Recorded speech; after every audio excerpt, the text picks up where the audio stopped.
ఇప్పుడు కేవలం 7,999 up to 10 kgs వరకు బరువు తగ్గి అధిక బరువు నుంచి వచ్చే ప్రధాన సమస్యలను దూరం చేసుకోండి. బలగంతో బ్లాక్ బస్టర్ హిట్ కొట్టేసిన వేణు సెకండ్ ఫిల్మ్ ఎల్లమ్మ పట్టాలకేందుకు మీనమేషాలు లెక్కిస్తోంది.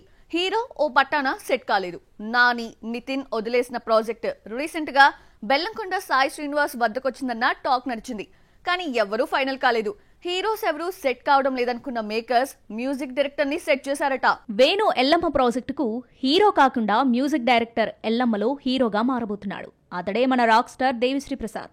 ఎప్పటి నుండో హీరోగా మారాలి అనుకుంటున్న అతడి డ్రీమ్ ఫుల్ఫిల్ చేయబోతున్నారట ప్రముఖ నిర్మాత దిల్ రాజు. గతంలో నువ్వు హీరోగా రావాలనుకుంటే ఖచ్చితంగా నేనే హీరో చేస్తానని మాట ఇచ్చిన ప్రొడ్యూసర్ ఇప్పుడు దేవిని ఇంట్రడ్యూస్ చేయబోతున్నారన్నది స్ట్రాంగ్ బజ్. హీరోగా మారాలని దేవి ప్లాన్ చేసుకున్నట్లే కనిపిస్తుంది. ఈ మధ్యకాలంలో కంపోజర్ గా పెద్దగా సినిమాలు ఒప్పుకున్న దాఖలాలు లేవు. ప్రస్తుతం ఉస్తాద్ భగత్ సింగ్ ప్రాజెక్టు మినహా మరోటి కమిట్ అయినట్లు లేదు. ఎల్లమ్మ కథ నాని నుండి నితిన్, శర్వానంద్, బెల్లంకొండ సాయి శ్రీనివాస్ నుండి రాక్ స్టార్ చెంతకు చేరిందని తెలుస్తోంది. ఇక అఫీషియల్ కన్ఫర్మేషన్ రావడమే తరువాయి. ఇదే నిజమైతే వేణుకు హీరో దొరికేసినట్లే.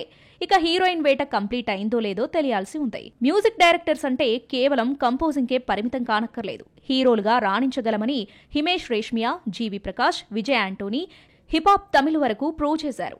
ఇక తమన్ ఫస్ట్ మూవీ బాయ్స్ తర్వాత మేకప్ జోలికి వెళ్లకుండా సంగీతంపై ప్రయోగాలు చేసి సక్సెస్ అయ్యాడు. కానీ మళ్లీ ఈ మధ్య మనసు లాగేసిందేమో. మళ్లీ ఇదే మురళీలో నటించబోతున్నాడు తమన్. నెక్స్ట్ దేవి వంతు. ఇప్పటివరకు టాప్ కంపోజర్గా రాణించిన రాక్ స్టార్ 46 ఏళ్లలో హీరోగా మారడం పెను సవాలే అయినప్పటికీ ప్రూవ్ చేసుకోవాలి అనుకుంటున్నాడు.